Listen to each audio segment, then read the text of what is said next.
Number 5. St. Clair's fingernails and her hair. Now, some people say that fingernails and hair continue to grow after the body passes away. This is commonly repeated, but actually not true, because rather it's the skin around the fingernails retracting that gives the illusion that the fingernails are still growing.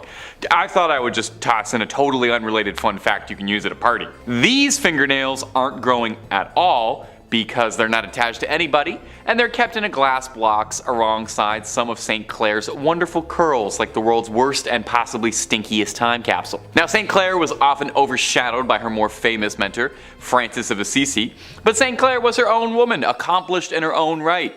She founded her own order of nuns, the Poor Clares. Inspired by Francis's teachings when she was a teenager, she renounced the world and founded an order based on the ideals of extreme poverty and contemplation. I should probably look into this order because being extremely broke and contemplating being extremely broke is about 99% of what I do. The order spread popularity and houses of Poor Clares were established far away from her home convent in Assisi. Now, it's said that part of what made St. Clair's decision to give up the worldly life so inspiring was that not only was she blessed to be born into a family of great wealth, but oh va-va-voom, St. Clair was a real stunner. Now, you know, the depictions we have to work with may not look like much, but they called her the first Jenner for her luscious lips and flowing locks. As proof of her devotion, Frances trimmed her beautiful extravagant hair as a physical manifestation of rejecting her former vain existence. As you can see, I'm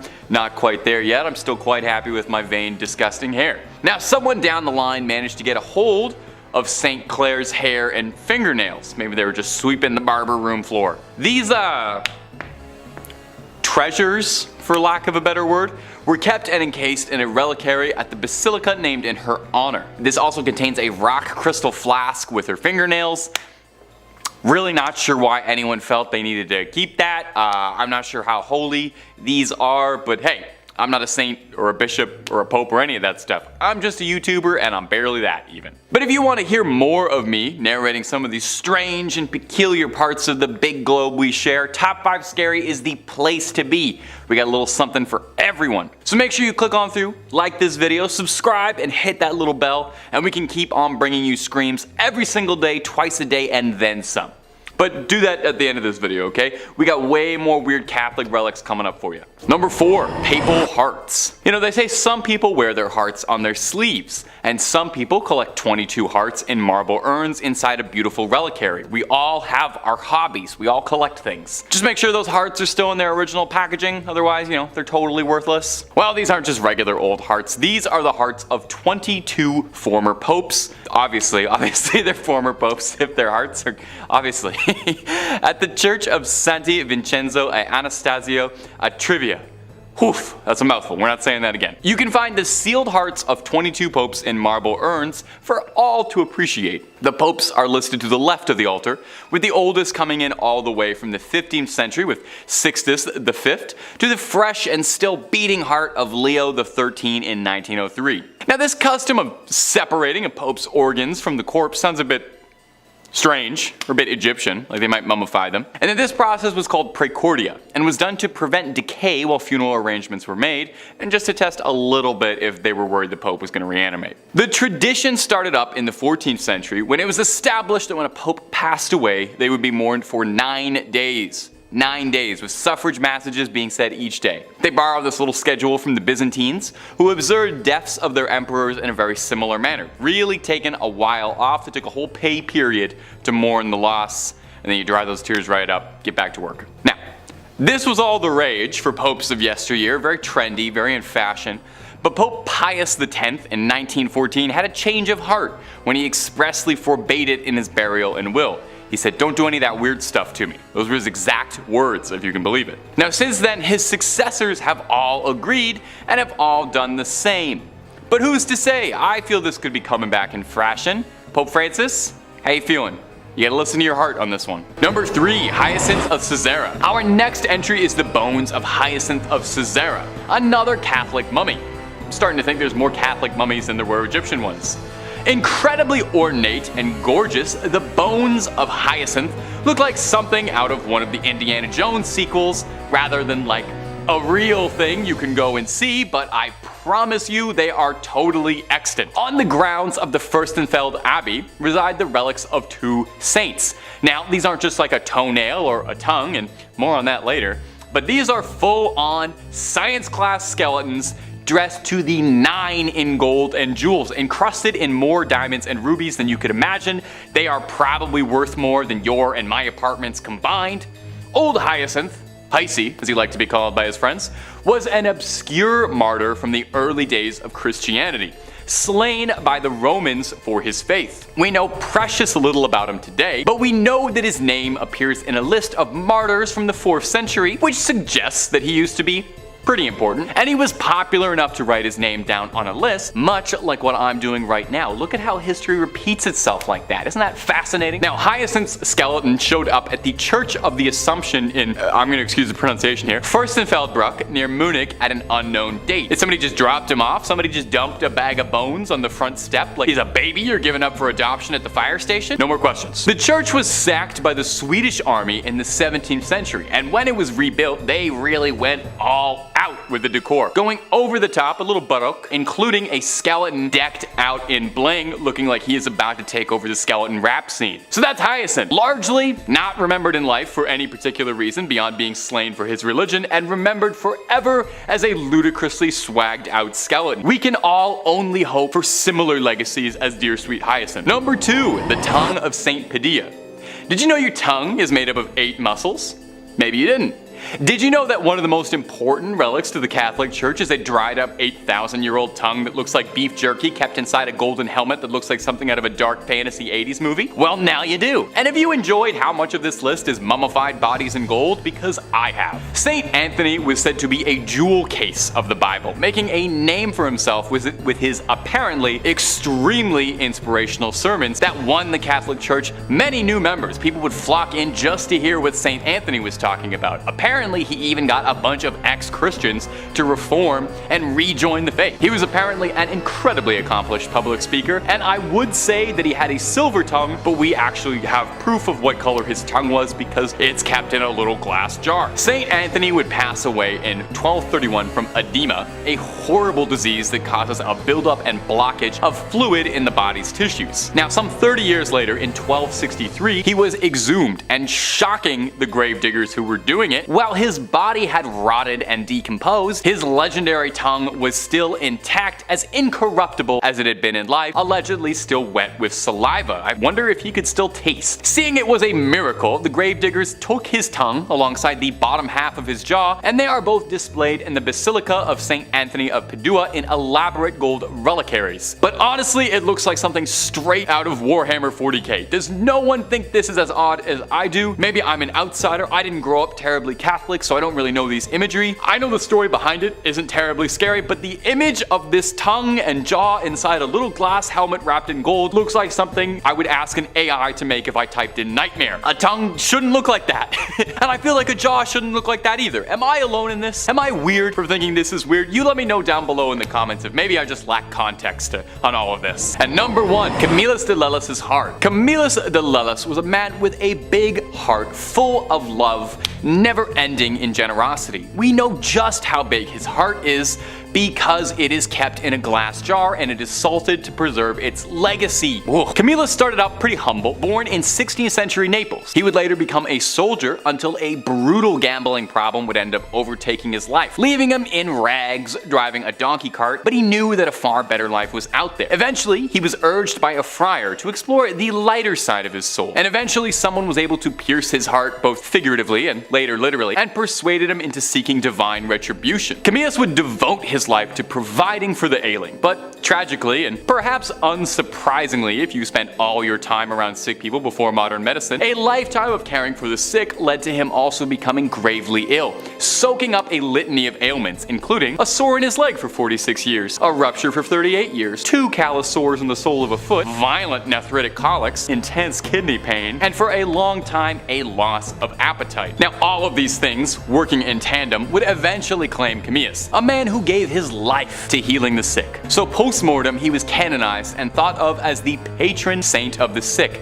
And what better way, I ask, to venerate a man famous for his ever-giving heart than to cut his heart out like he was in the Temple of Doom and start salting his heart like it was beef jerky. You can go to St. Mary Magdalene's Church in Rome to go see if his heart, put a stethoscope up to it, check if it's still beating, but it's pretty dried up and tucked away behind glass where you can go and pay your respects and see if it has any life left to bestow and maybe if it'll help you out with an illness at all. Number 5. Oliver Plunkett's head. Now in the other 2 videos, we talked about the head of St. Catherine of Siena, and we also talked about St. John the Baptist and how many heads he may or may not have had scattered across the world, and I'm not one to break tradition, so I thought for part 3 I would include a 3rd holy saintly severed head, this time belonging to Oliver Plunkett. A notable difference between the 2 other severed heads is that this one is probably the most disgusting one we've included on these lists. I know these are all holy relics, but let me just say, out of context, this is absolutely horrifying and looks like it's straight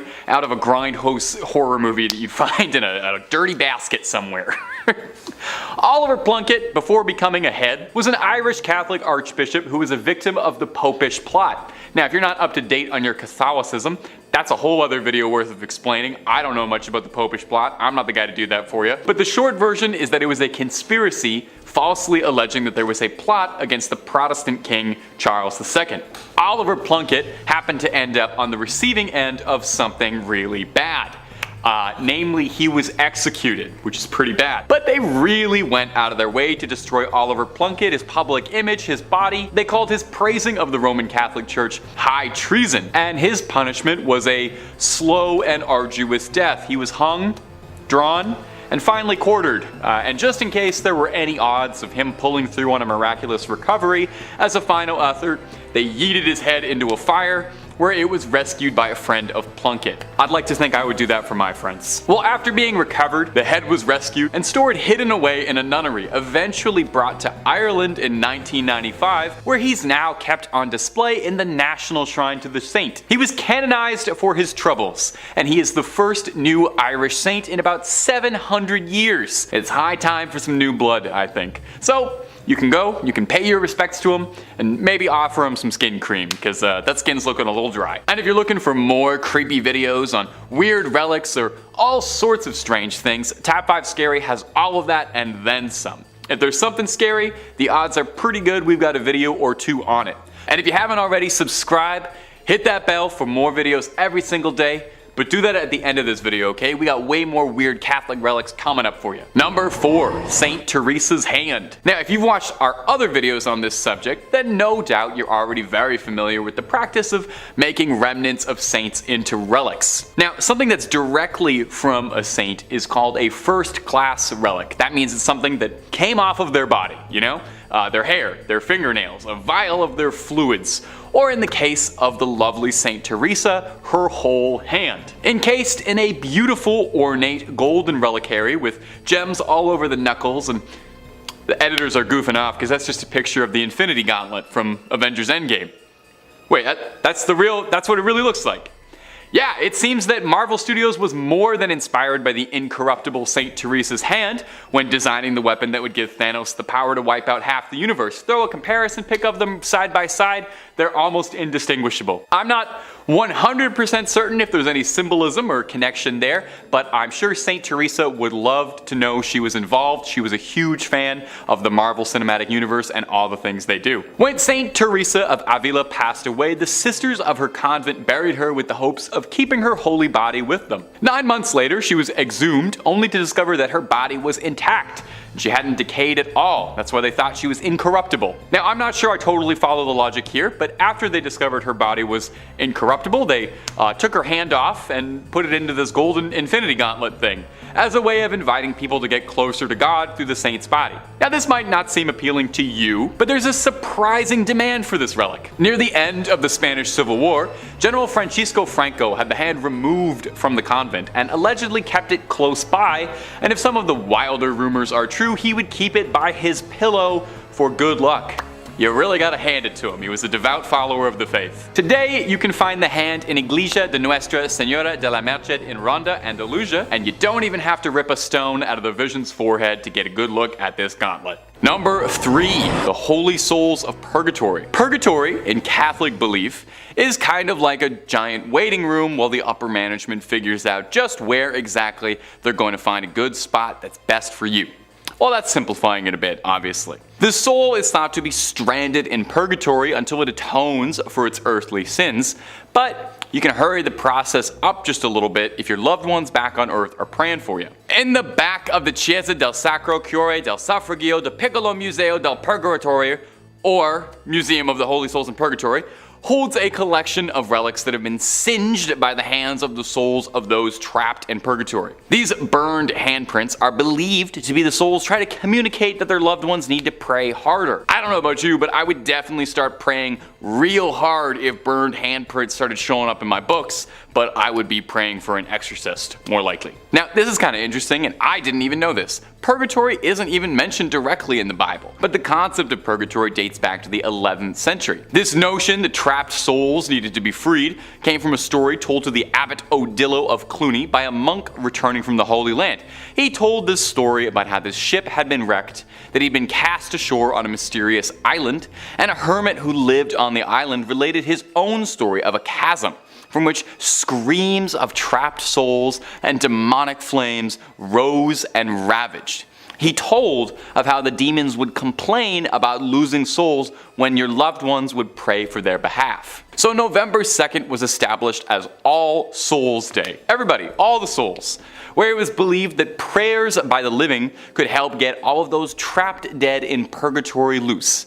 You know, it's kind of like that one episode of The Simpsons where the town comes together to get Bart out of the well. It's a similar enough concept, you know. They sang a song, you pray, souls get out, Bart gets out, pretty much one and the same. This particular collection of burned relics in particular, though, was collected when Victor Jouet, the missionary behind the collection, experienced a fire that burned part of the original suffragio, leaving behind a scorched image of a face that he believed was a trapped soul. Now, again, just me personally, but if I saw a face burned into one of my possessions, I would move entirely, call an exorcist, be putting salt circles around my feet for the rest of my life, but I appreciate what he did too. Number 2, the Santa Maria della Concesione crypts. Whew, my Italian is not as good as it should be.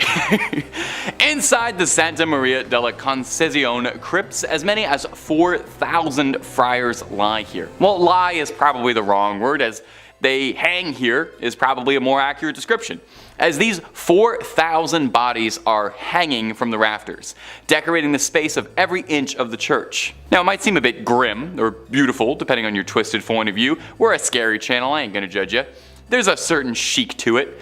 But I wouldn't be surprised if they have to spend a few hundred a month on keeping air fresheners and incense just running all the time there. Now, you might reasonably be wondering, hey, why do they hang bones from the wall like they're throwing a Halloween party and no one went to the store to get actual decorations and they had to make do with what they had? Well, they're not just festive. The practice dates back from the 16th century when the Capuchin friars, not named after the monkey but because of the hoods they wore, left the friary of St. Bonaventure to come live at Santa Maria della Concesione. They were ordered by the Pope's brother at the time to bring the remains of deceased friars with them to their new home so that all the Capuchins could lie together. With a huge amount of bodies on their hands, the brothers decided to get a little fun with it and decorate the walls of the crypts with their bones as a way of reminding them that death comes for all of them. Surely there's a slightly easier way to remind you of the ever-present mortality that hangs over us than literally hanging a bunch of pelvises to the buttresses, but what do I know? A plaque in the crypt reads, "What you are now, we once were. What we are now, you shall be," which is grim.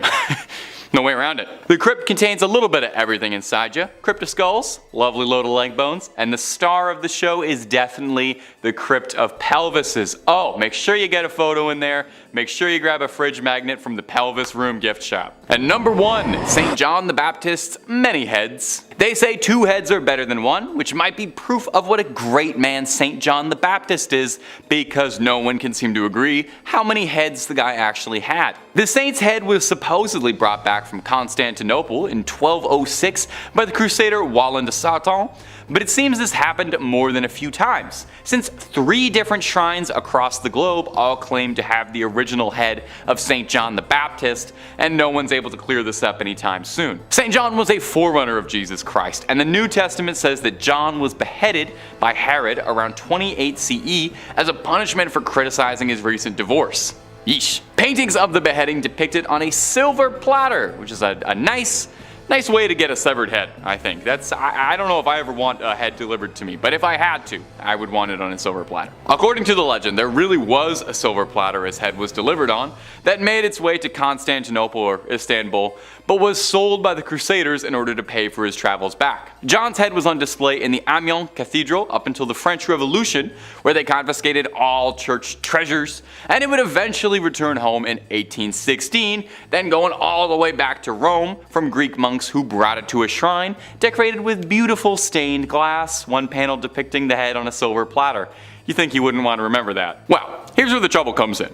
A German museum in Munich also takes great pride in having St. John's head. The Munich Residence Museum contains a bunch of other holy relics, but their most prized is the alleged St. John's head, although no one really knows how it got there. This skull is wrapped in cloth and heavily interred with gems. Now 2 would be impressive, but St. John's got a crowd worth of heads because he's got 3.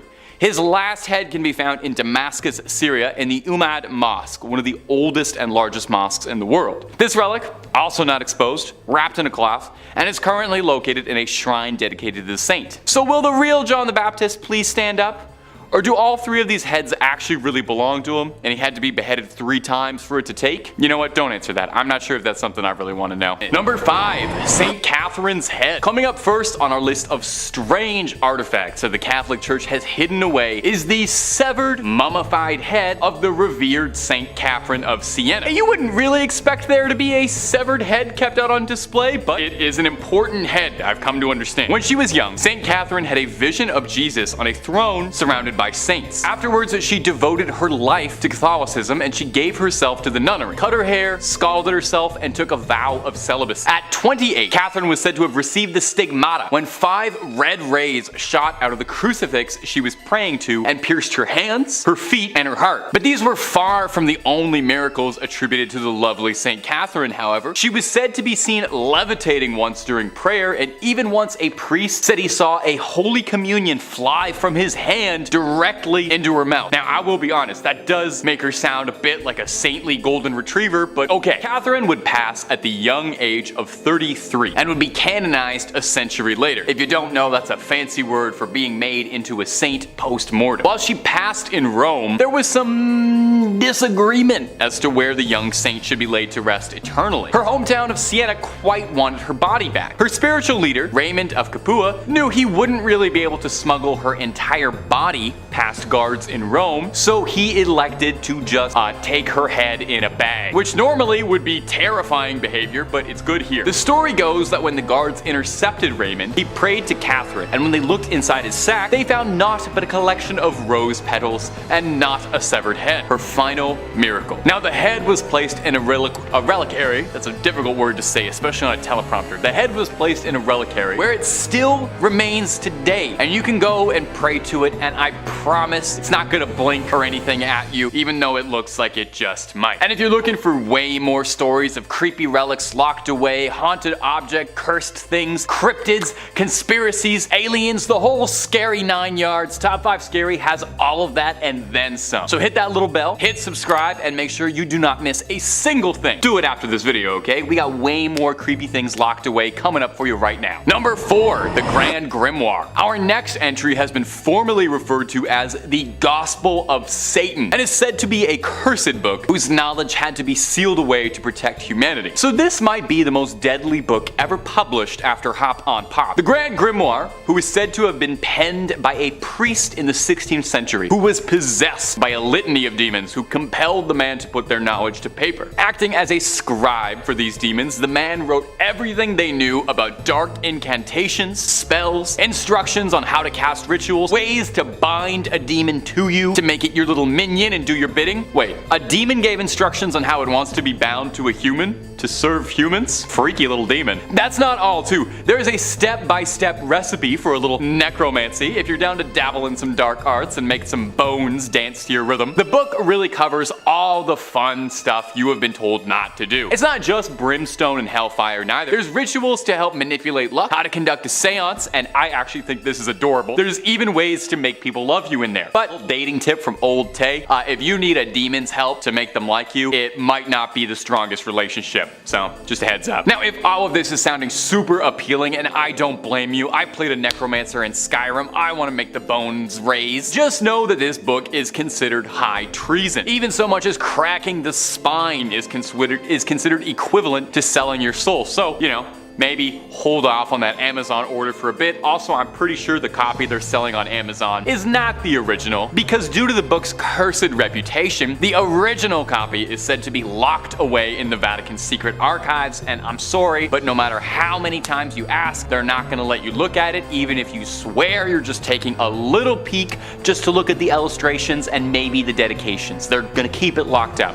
I know. Number 3, the Veil of Veronica. Now on these lists of holy relics, we've had all sorts of strange things. We've had fingernails, teeth, dried up hands, we got milk coming up later, all things that have come from the body. Well, this next one is no different. It's the Veil of Veronica, and to put it gently, it's a sweat rag that's a few thousand years old. Probably one of the most pungent odors on the planet. Imagine every gym locker room you've ever been in times 1,000. When Jesus carried the cross, bruised and beaten, there was one person among the crowds who saw fit to help him out a little. Veronica wiped Jesus' face with this rag, and miraculously his face transferred onto the rag like it was silly putty on the funny papers. Now as an outsider, I thought this is what the Shroud of Turin was. That was the wrapping used to wrap Jesus after his death, so the thing I'm learning is that Jesus left an imprint of his face on just about any surface he touched. You give him a hug, have his face on the shoulder of your shirt for the rest of your life as a sacred artifact. Now, the Veil of Veronica is hard to nail down hard, concrete facts on. It's never been officially canonized as a relic of the church, and is only alleged to exist. It's claimed to be owned at St. Peter's in Rome, although this particular relic is not on public display anywhere. Probably for the best.